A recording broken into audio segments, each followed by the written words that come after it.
As I know, you graduated from the Central St. Martin. It's a dream school for many fashion designers.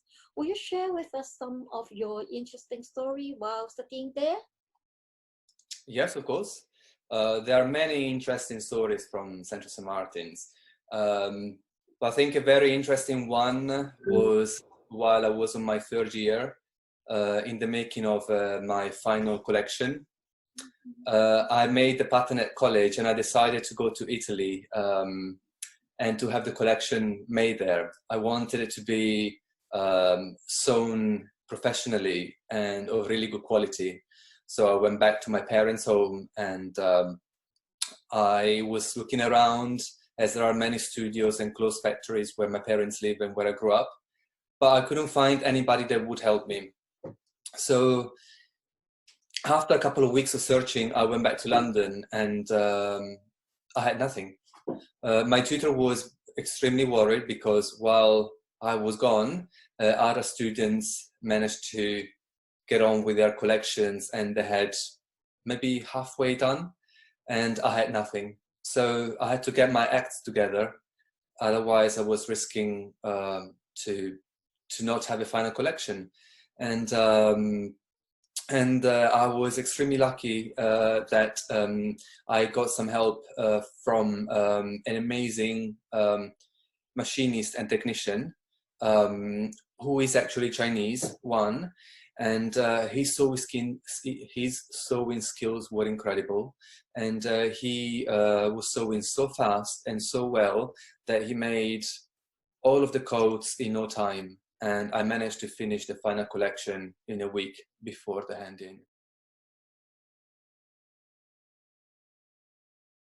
Your first job was working in famous designer brand Gianfranco Federer. So many designers want to see Gianfranco Federer and they may not even have a chance in doing so.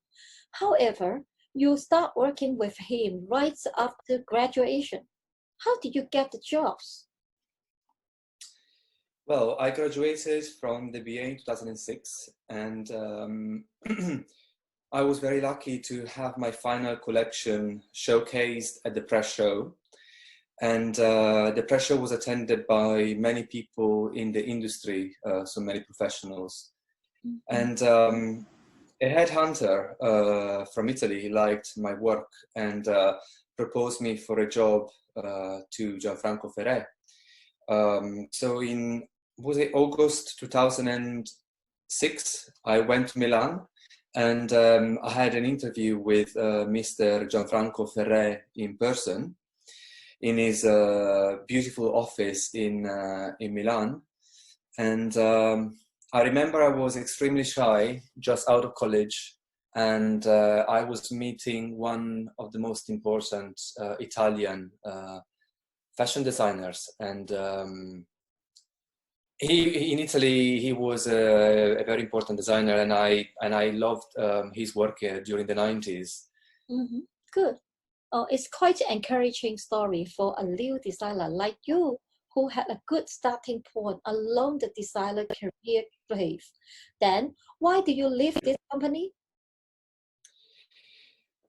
Well,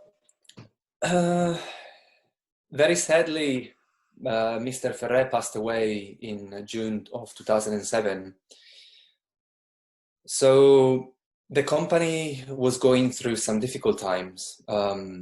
It was restructuring and nobody was really sure what was going to happen. And at that time, I wasn't considering of going back to London to study, but my BA tutor, he called me to say that Louise Wilson, the MA course director, she asked him if I was interested in doing the MA.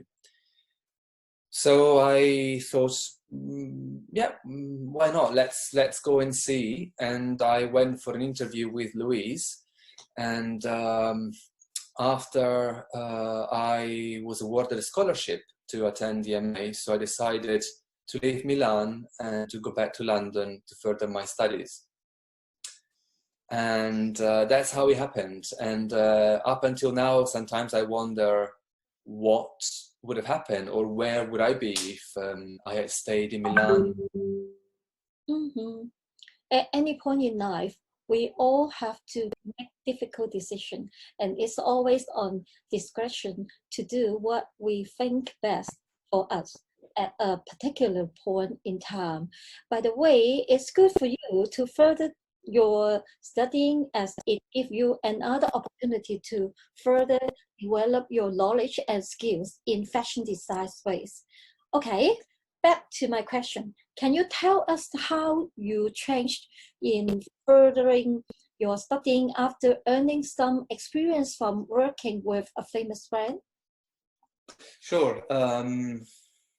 Well, the MA compared to the BA was very, very tough and challenging.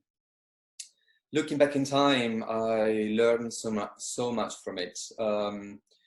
Louise, she was a great mentor, a teacher. She was a very good guide that pushed me to my limits.